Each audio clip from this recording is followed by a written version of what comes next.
Karibu tena mtazamaji, ni furaha iliyoje kufahamu kwamba unazidi kutizama runinga hii yenye ushawishi mkubwa kwenye taifa hili, hasa Kurunzi Mashinani.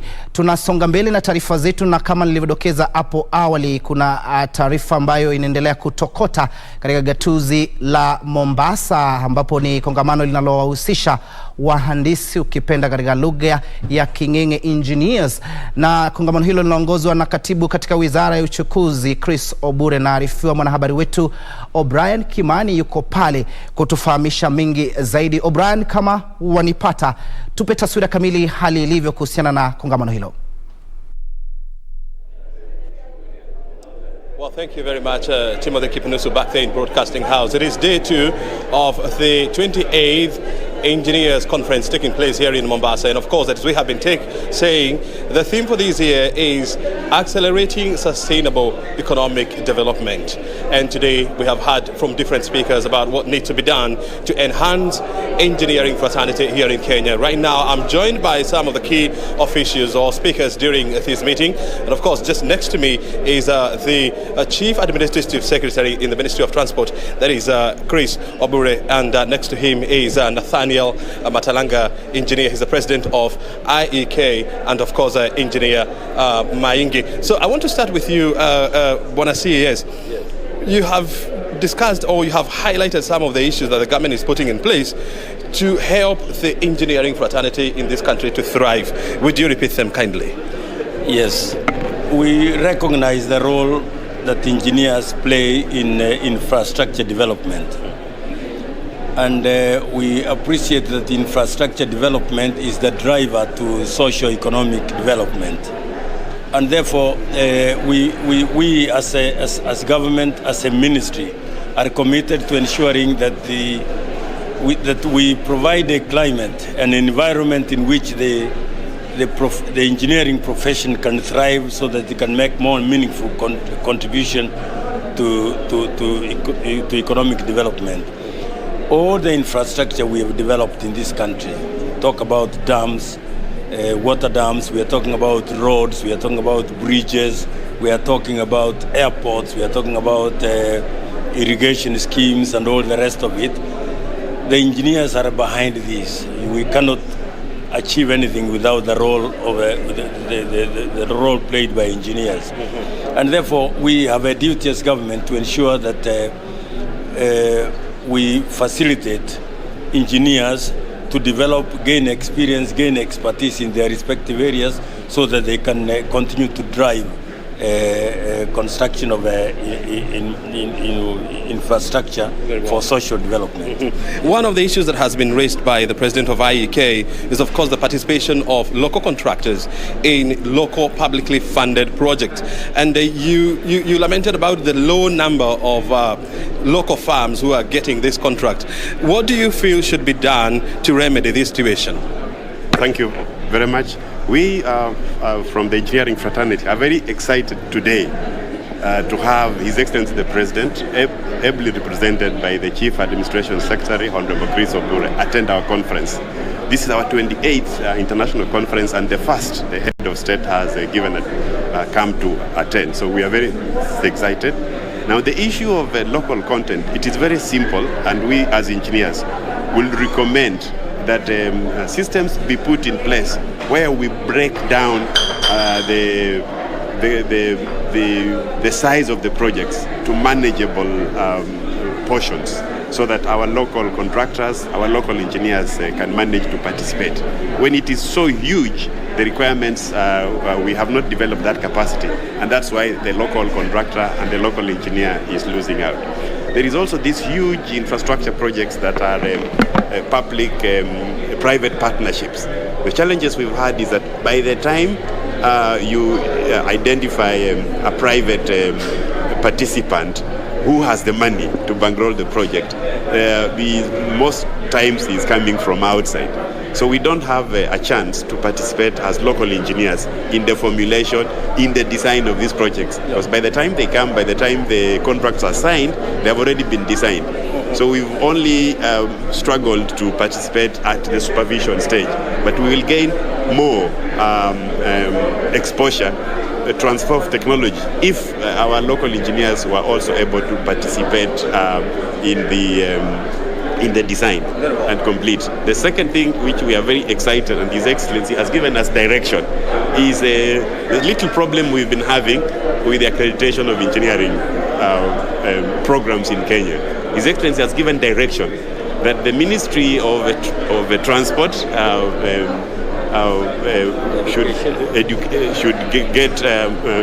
work together with the Ministry of Higher Education and the Engineers Board of Kenya to ensure that all engineering programs that are taking place in Kenya can be accredited, and then we move fast as a country towards the signing of the Washington Accord to enable our engineers to get international recognition and be able to get work outside the country. I want to hear from Engineer Maingi, and being one of the senior most engineers in Kenya, are you of the opinion that we have the required human capacity and core competencies in Kenya to deal with what we refer to as mega projects in this country? Thank you. I would say I'm lucky first to transgress through the engineering fraternity, being a member of the Learned Institution for Engineers, also being associated with the Engineers Board of Kenya, the regulator of the engineering profession and practice, and the engineer themselves, and also Kenya Broadcasting Corporation, who disseminate information to the public. One is an assurance that the Kenyan engineer, well-trained, well-grounded, and attained the level of professional engineer, is competent enough to partake and do competently any work, any type of engineering works in this, not just in this country, but in this world. What we need, perhaps, is to let the public know the need to use professional engineers and professional cadres in all that they do in terms of development of their projects and the cost savings that get in there. Because we do find that developers are normally at fault. They think they do not want to pay for professional advice, they want to pay for physical structures. And where they lose money is where professional advice and professional competence is not involved.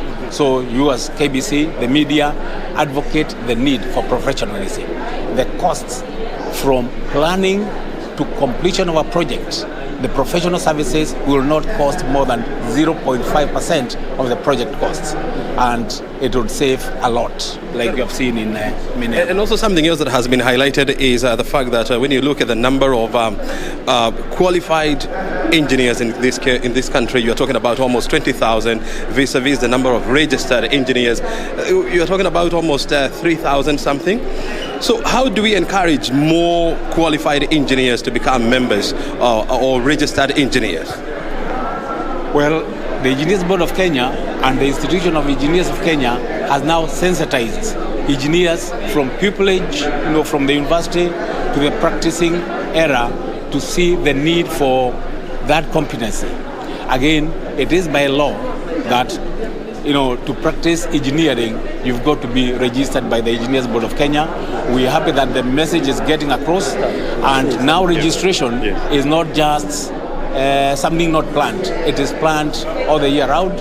We have the panels of the specialists meeting all the time, and the rate of registration or translation of engineers to professional engineers now is actually very high, and very soon we target to register more than 10,000 engineers, perhaps in the next few years to come. Yes. And in 1 minute before we wind up, it will be very fair just to also hear from the women's side. And we're joined by Kalien Bu Chedid.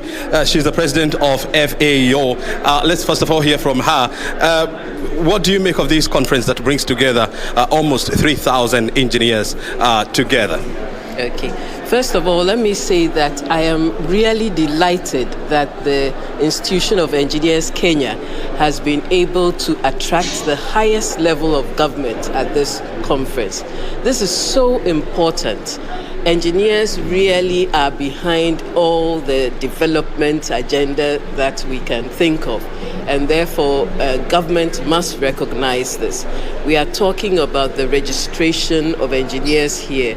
You cannot run an economy without engineers, and those engineers must be regulated.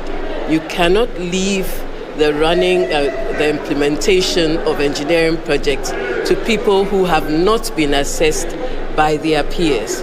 You must have competent practice, and therefore it's very important that engineering is regulated in every country, and this is one of the things that the Federation of African Engineering Organizations is really pushing. Very well, gentlemen. Lastly, quickly, because we have to wind up. Lastly, you heard the president challenge the engineering fraternity. We want to increase the numbers of engineers.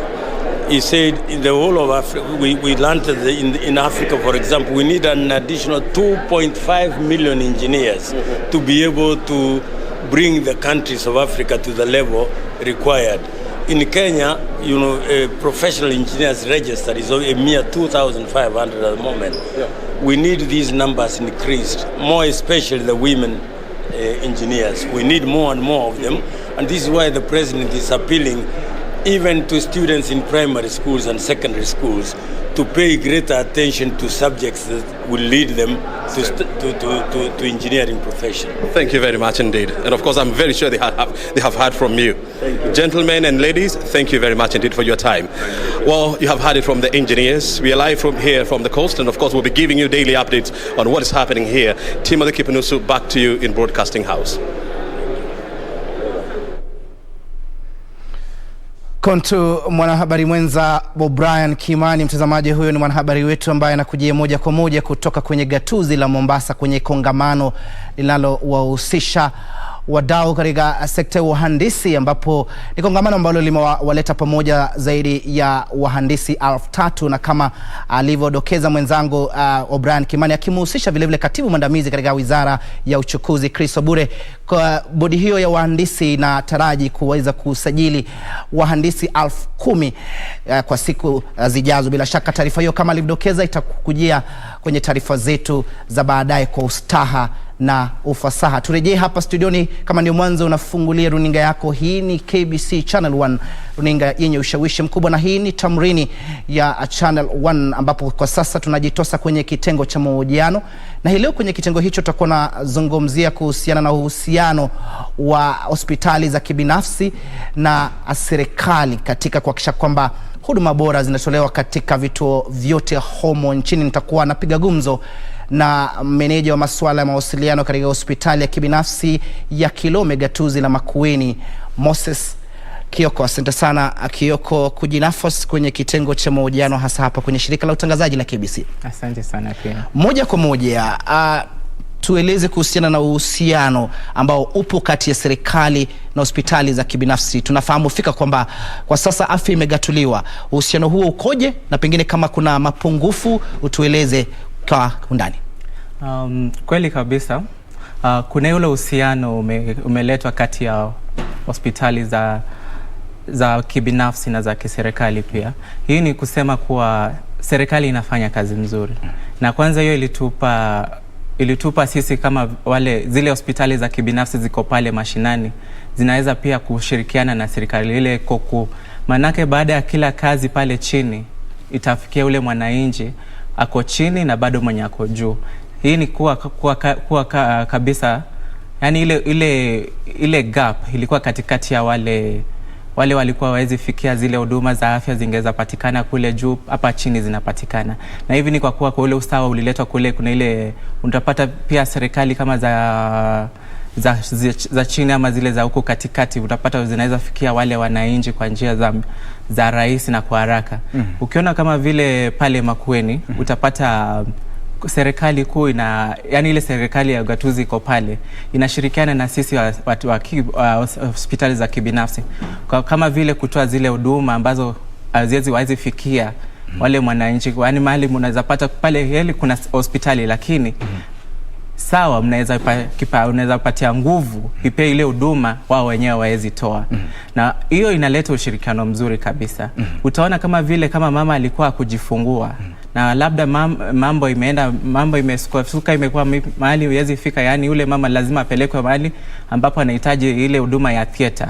Na pale kuna hospitali ya kibinafsi, wanakimbiza pale, anasaidika. Tutakuwa tunazungumzia kuhusiana na swala hilo la kina mama kujifungua, na kumekuwa na kunyoshewa vidole vya lawama hasa kwenye hospitali za kibinafsi kuhusiana na masuala kadha kuhusiana na kina mama wanapokwenda kujifungua, masuala ya utepetevu na vile vile yamechipuza katika hospitali hizo za kibinafsi. Pengine zungumzia kwanza kuhusiana na Wizara ya Afya jinsi imeweza kuhusisha hospitali za kibinafsi kuhakikisha kwamba kuna vifaa vya kutosha, manake kumekuwa na changamoto ya kutokuwa na vifaa hasa katika hospitali za umma, lakini hospitali za kibinafsi kwa mtazamo wa wengi imekuwa mstari wa mbele kusaidia baadhi ya wale ambao pengine wanahitaji huduma za dharura. Hivi unavyoelewa, ule pale katika ile hospitali ya kibinafsi, huyu ni mtu anaekeza pesa zake pile. Si hata kama utapata huyo mtu mwenye hiyo hospitali labda ni daktari, akona ile ule wito wa kusaidia binadamu, akona ile wito wa kusaidia mama. Kwa hivyo kama ni mtu anataka atahakikisha kuwa kuna zile vifaa kabisa zenye zinahitajika. Kwa hivyo ataekeza kabisa, atahakikisha kuwa ameleta vile vifaa vinahitajika. Kama ni mama anayetaka hitaji huduma za kwenda theater, kama ni mtoto amezaliwa jafika, utapata kuna zile mikakati wameweka kabisa na mura za kusaidia wale wananchi. Ukilingana na vile hospitali za serikali, hatusemi ati ni mbaya vile. Unaweza pata unaenda unapata kuna kitu moja au nyingine inaweza kosa hapa na pale kuko. Ndio maana ile ushirikiano unakuja. Ndio maana tunasema kama si hospitali tunaishi kama ndugu kwa ndugu. Maana yake kitu inaweza tokea hapa, usisahau ule daktari, ule muuguzi walienda shule moja. Pale mtihani walifanya moja. Kwa hivyo ile akili akitoka hapa akienda pale, labda yule daktari alihitimu akakuja akaanzisha kazi yake vile. Akakuwa wale wakurugenzi watatoka kule ndio bado watakuja kufanya hapa. Kwa hivyo wanasaidiana na kama ni vifaa atajua vile ziko pale zinaweza tajika wapi, kule nilikosa niacha niwekeze hapa. Ndio ule mtu akikosa kule anaweza pata. Bila shaka nafahamu fika kwamba kuna mpango ambao umekuepo hasa kwenye hospitali za kibinafsi kusaidia shule za upili kuwa hakikisha kwamba wanapata mahitaji ya kiafya. Pengine tueleze kwa ufasaha. Hii ni kupitia kwa ile huduma inaitwa EduAfya. EduAfya ni education for afya, yani ya kusaidia wanafunzi wale wako kwenye shule ya upili. Unapata ule mwanafunzi anaweza enda katika hospitali ya kibinafsi, anapata huduma kama vile za kupata miwani, anaweza tibiwa akienda nyumbani, anaweza tibiwa kama mtu alazwe hospitali bila kutoa ile malipo yoyote. Hii ni ile kuwa serikali imewekeza zile pesa. Na unaweza kwenda kwa hospitali yoyote ile ya kibinafsi, lakini kwa imechukuliwa na serikali. Kama vile Makueni County kuna hospitali kadhaa zinazochukua ile kadi. Unapata huyo mwanafunzi ni sawa analipiwa na serikali, lakini anaweza enda wapi? Kwa hospitali ya kibinafsi. Anaweza kama amengojekea shuleni, wanaweza agiza ambulance imkujie. Kama ni dawa anaweza hitaji, anapewa kwa ipasavyo. Unamake ule mwanafunzi akiwa pale shuleni afya yake iko shwari kabisa. Pengine kuhusiana na masuala hilo tutakuwa tunaongea kwa ufasaha zaidi. Kwa sasa mtazamaji, tunaelekea moja kwa moja kwenye taarifa ambazo zinachipuza nyanjani. Naarifiwa kuna mkutano ambao unaendelea kwa sasa katika jumba la Chungwa, ukipenda Chungwa House, ambalo bila shaka linaendeshwa na kiongozi wa chama cha ODM Raila Odinga, na kwa sasa anazungumza. Hebu tupate usemi wake. Kaenda kule pande ile ya ni hapa kwa central hapa katikati wako na mila yao. Kuna mambo mengi huko ndani kabisa. Utakula pale Irio na Mbosho. Ukaenda kule Ingo kwa kina Sifuna huko utakuta pale Ingoho. Boso mwana Ingoho. Kule fika huko Kisumu huko samaki utapata omena na kamungo na ngege. Kadhalika sio? Ukienda pwani hiyo namna hiyo, kila mahali katika Kenya yetu. Kwa hivyo sisi mpaka tujivunie utajiri wetu wa kimila na kitamaduni yetu na kilugha kama wa Kenya. So wewe unasema mimi najivunia kuwa Mkenya. So nimesikia sana yale maneno mmesema. Maneno muhimu, swala nyeti. Ongea juu ya mambo ya elimu. Education. Elimu ndio kifunguo ya maendeleo kwa taifa. Ndio sababu najua wahenga walisema walipokutana huko New York wakaongea juu ya haki ya binadamu. Wakasema kuna haki 5 muhimu sana ya binadamu. The 5 fundamental human rights. Na kwanza, number 1 haki ya kuishi. The right to life. Pili ni haki ya kupata chakula. The right to food. 3 ni haki ya kuwa na malazi ya boma, nyumba. The right to shelter. 4 ni haki ya kupata elimu. The right to education.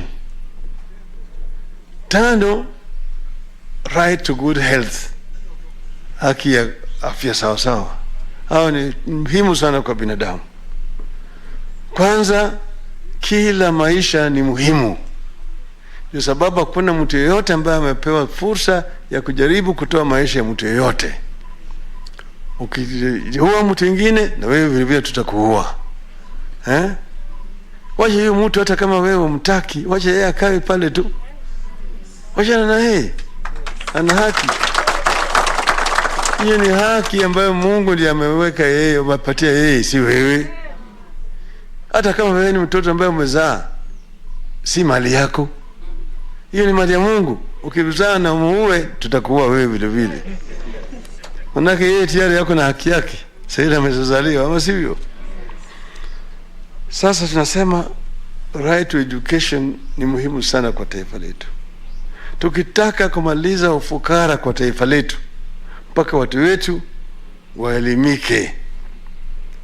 Na haki ya kupata elimu sio zawadi, ni haki. Ndio tunasema kila mtoto ambaye amezaliwa kwa taifa letu, wazazi wawe ni maskini, hawana pesa, au wazazi ni watajiri, kila mtoto yeyote apewe fursa sawa, equal opportunity to education, from kuanzia nursery, primary, secondary mpaka chuo kikuu, kulingana na kipawa chake ambayo amepewa na Mwenyezi Mungu.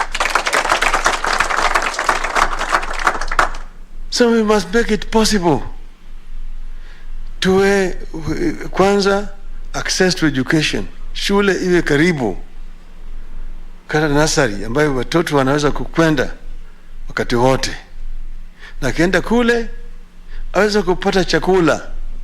Maana kama mtoto wako na njaa hawezi kusoma sawa sawa. Sasa ile mwalimu anaongea kule na mtoto analala tu, anasinzia. Maana yake tumbo yake kuna kitu. Labda mama alikuwa hana chochote ya kumpatia yeye. Kwa hiyo hawezi kupewa chakula huko kwa shule. Hiyo ni jukumu ya serikali.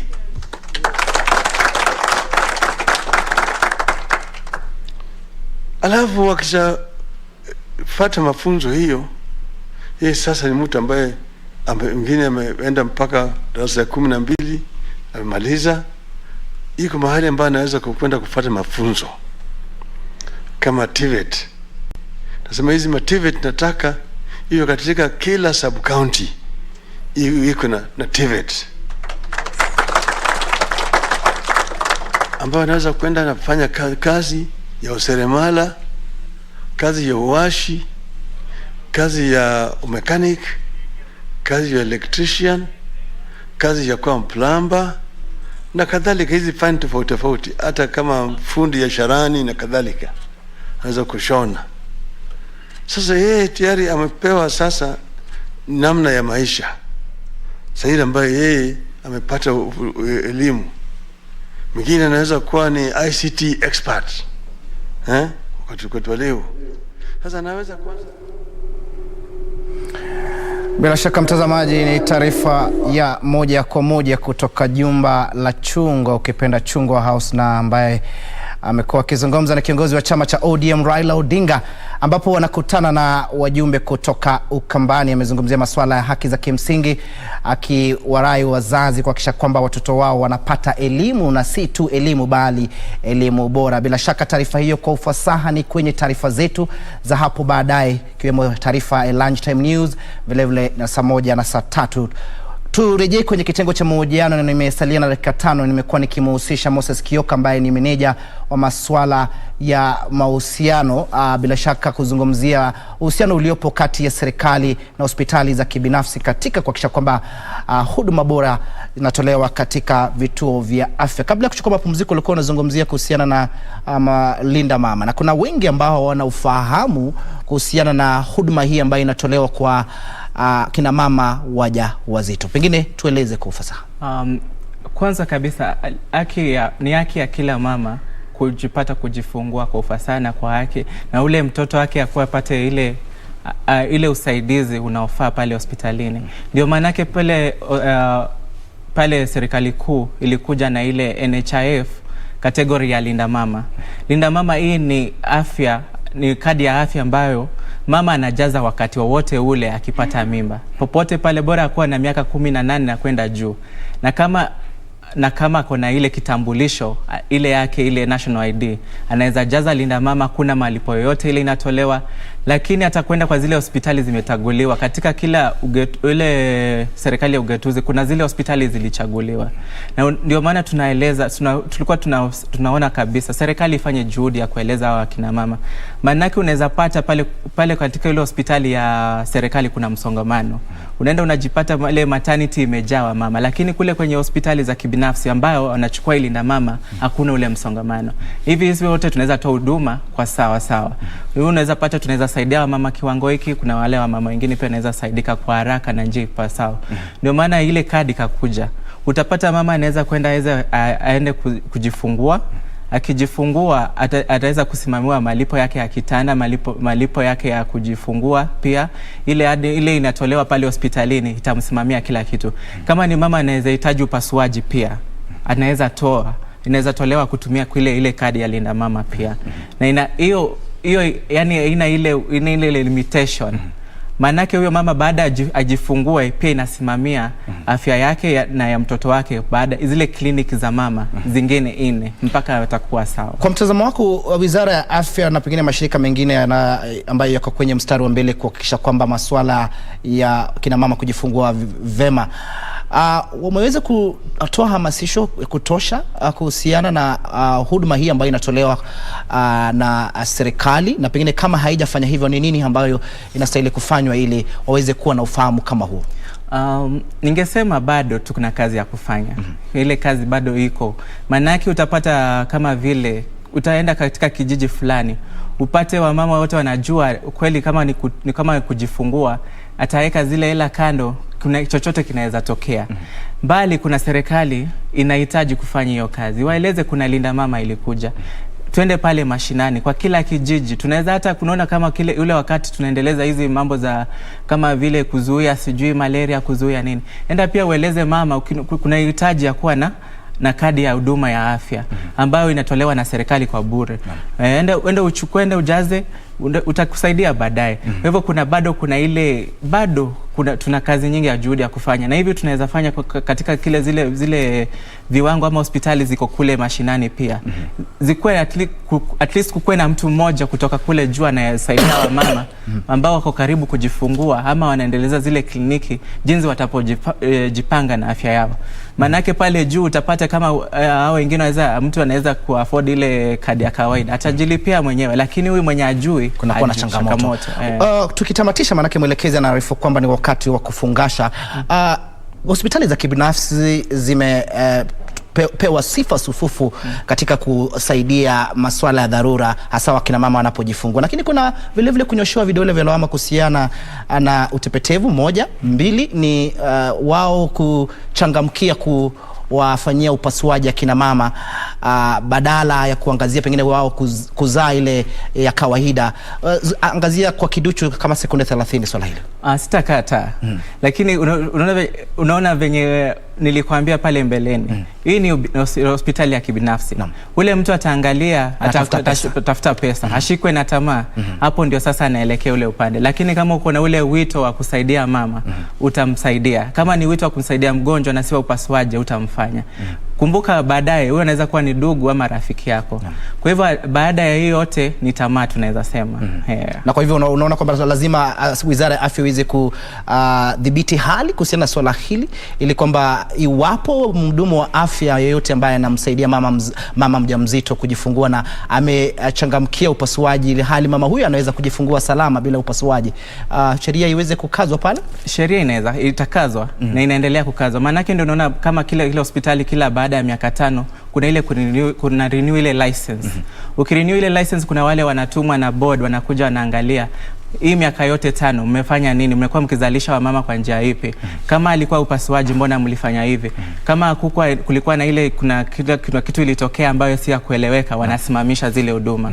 Ndio unapata hospitali sasa zimejikaza zifanye ile ya haki na ya ukweli.